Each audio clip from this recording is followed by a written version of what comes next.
俄用伊朗换美放弃乌克兰，伊朗忠诚俄罗斯弃子。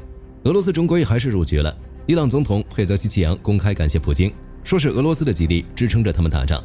但是泽连斯基在接受路透社采访时爆了个猛料，说俄罗斯正在拿伊朗当筹码，试图让美国切断对乌克兰的情报支持。这就有意思了，伊朗以为自己是在跟俄罗斯战略结盟，但在普京的棋盘上，德黑兰的角色可能没那么体面。问题来了，伊朗怎么就变成了一枚弃子？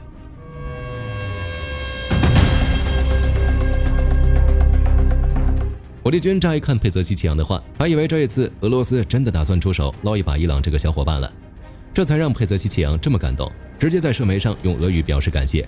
但仔细扒一扒各路消息，才发现俄罗斯确实出手了，只是这个出手和我们很多人想的都不一样。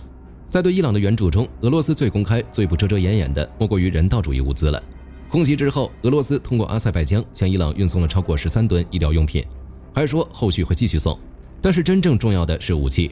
据《金融时报》报道，俄罗斯正在向伊朗交付攻击无人机，这批交付从3月初开始，预计3月底完成。也就是说，打完没几天，俄伊就开始了秘密交易。至于这批无人机的型号，目前还没有官方确认，但是根据美欧的情报评估来看，很可能就是天竺葵2。这个型号也很有意思，它就是见证者136的俄制版。伊朗当年把见证者连武器的技术甚至生产线都支援给俄罗斯，俄罗斯拿去之后一通改良，全投到了乌俄战场上。兜兜转转，等到伊朗这边打起来，俄罗斯愿意送到伊朗手里的还是见证者。当然，如果真的只是见证者的话，就太拿不出手了。所以俄罗斯拿了一个升级版出来，发动机升级了，导航改进了，抗电子干扰能力也增强了。别管实战到底怎么样，反正纸面上肯定好看，顺带还能吹一波技术共享。这已经不是普通的见证者了，而是我们的俄伊友情见证。此外还有情报，《金融时报》的消息源透露，莫斯科向德黑兰提供了广泛的军事情报。据悉，这些情报精确到美军舰艇和飞机在中东的具体位置，包括卫星影像、目标定位数据等等。这样一看，如果是不了解内情的人，可能真的觉得俄罗斯这个盟友还是挺够意思的。但是在这种时候，我们不能只看媒体说俄罗斯给了什么，要看的是俄罗斯没给什么，还有俄罗斯的态度。俄罗斯对伊朗的帮助态度就主打一个，我或多或少帮了，但是我不能承认。就在佩泽西奇扬发俄语帖专门感谢普京的同一天，俄外长拉夫罗夫在接受法国电视台采访时被记者追问，俄方有没有为伊朗提供美军基地坐标，拉夫罗夫直接否认了，并且说这都是媒体炒作。但紧接着拉夫罗夫又补了一句，俄伊两国的确签署了军事技术合作协议，俄方曾向伊方提供某些类别的军事用途产品。这话就有意思了，什么叫某些类别的军事用途产品？无人机算不算？当然算。卫星影像算不算？按拉夫罗夫的说法来看，不算。因为所有人都知道美国在中东地区军事基地的坐标，所以伊朗攻击美军基地怎么能说是俄罗斯给的情报呢？这个逻辑挺绕的，伊朗知道基地在哪里是一回事，俄罗斯有没有提供实时动态情报是另一回事。但拉夫罗夫偏偏把这两件事混在一起说，试图用坐标公开来证明情报不存在。这种话术就是既想撇清关系，又不舍得把功劳完全抹掉。和拉夫罗夫的模糊暗示不同，佩斯科夫的措辞更加谨慎。在被问及无人机问题时，他直接绕过去，只说现在流传很多虚假信息。但是当记者继续问俄方是否真的在交付无人机时，佩斯科夫又说有一件事是真的，我们正在与伊朗领导层保持对话。这就是典型的莫斯科操作，不承认、不否认、不解释，给伊朗的武器也好，情报也好，全都不盖章认证，反正事情办了，大家心里有数就行。如果说武器和情报还可以这样含混过去，那么俄罗斯真正没给的东西才是最值得琢磨的。伊朗最想要的从来不是无人机，一个见证者已经够用了，他真正想要的是防空系统。伊朗的万国牌防空系统在面临美伊空袭时几乎没有什么还手之力，所以他们瞄上了 S-400， 这是俄罗斯的王牌防空武器，能同时跟踪数百个目标，号称能拦截各类导弹和战机。如果伊朗真的能拿到 S-400， 虽然 S-400 在乌俄战场上拦截乌克兰的无人机表现不佳，但是应对美伊的导弹或许能发挥一些作用。然而据《金融时报》援引美欧官员的消息，伊朗确实向俄方提出了 S-400 的请求，但莫斯科拒绝了。消息人士透露，拒绝的理由很直接，俄罗斯担心与美国进一步升级冲突。说到底，俄罗斯的援助是精心算计过的，可以给进攻性武器，但不能给防御性武器；可以给物资，但不能给实打实的保护。最重要的是可以帮忙谴责，但是绝对不能和伊朗站在同一片战壕。原因很简单，因为莫斯科打的算盘从来就不是帮伊朗打赢，而是用伊朗拖住美国。佩泽西奇扬这边对普京感恩戴德，但背后的事实是俄罗斯也不希望伊朗赢。中东打到现在，早就不是单纯的美以伊三方之间的事了，还牵连着乌俄战场。伊朗这边一开打，美国人的注意力立马被拽到了中东。随着时间线的拉长，华盛顿现在完全被伊朗分心了。泽连斯基自己都承认，因为伊朗战争，乌克兰肯定会面临爱国者系统的短缺。美国牵头搞的乌俄谈判也被迫暂停了，眼下根本没空管这件事。俄罗斯抓住这个窗口期，直接对乌克兰发动猛攻。经济上，俄罗斯更是大发战争财，战争一开打，全球油价一路走高。伊朗封锁霍尔木兹海峡之后，国际油价累计上涨超过50%。俄罗斯作为全球第2大石油出口国，这波油价上涨等于天上掉钱。美国为了缓解石油供应紧张，3月初出台了一个30天的临时豁免，允许各国购买滞留在海上的俄罗斯石油。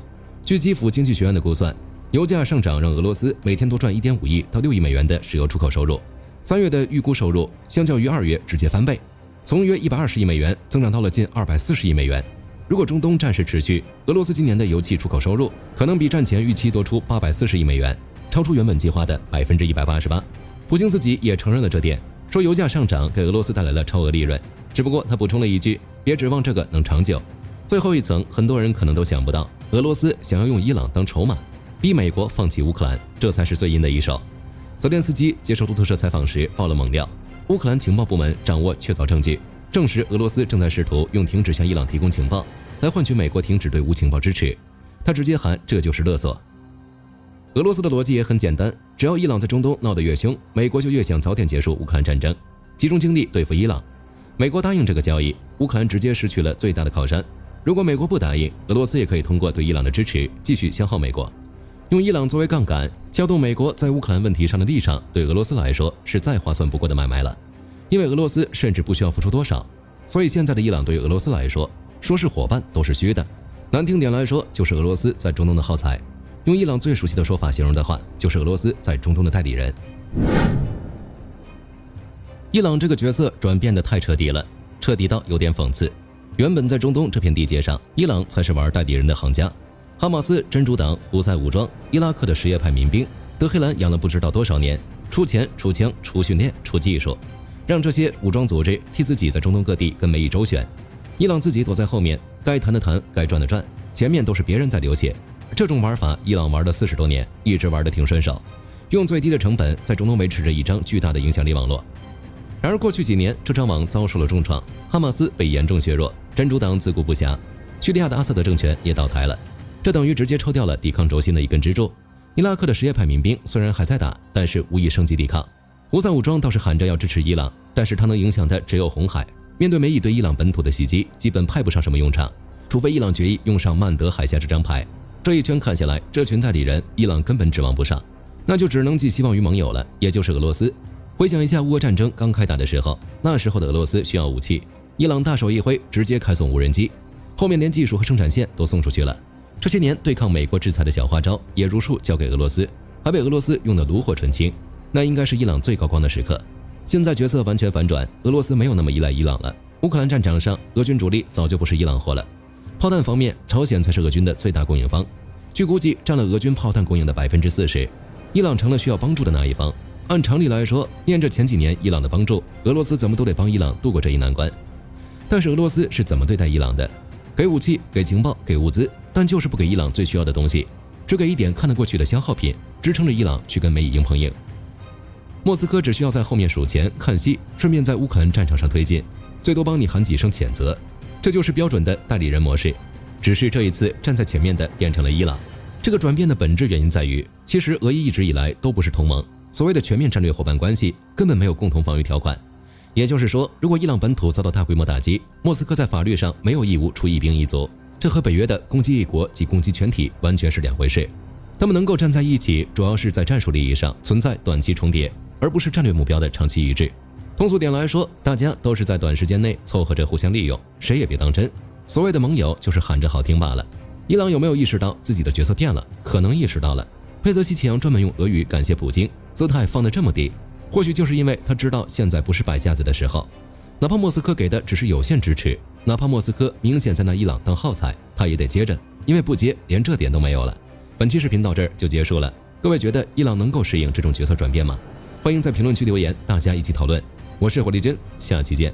好的，各位观众朋友们，我们频道一直在聊真实的军事资讯和武器装备，后台也经常有朋友问，有没有值得推荐的入门级模型？今天就和大家分享一款近期接触到的产品。首先，它的外形还原度做得相当不错，比例准确，武器上的一些关键细节和标识也都有体现，材质也说得过去，拿在手上有不错的分量感。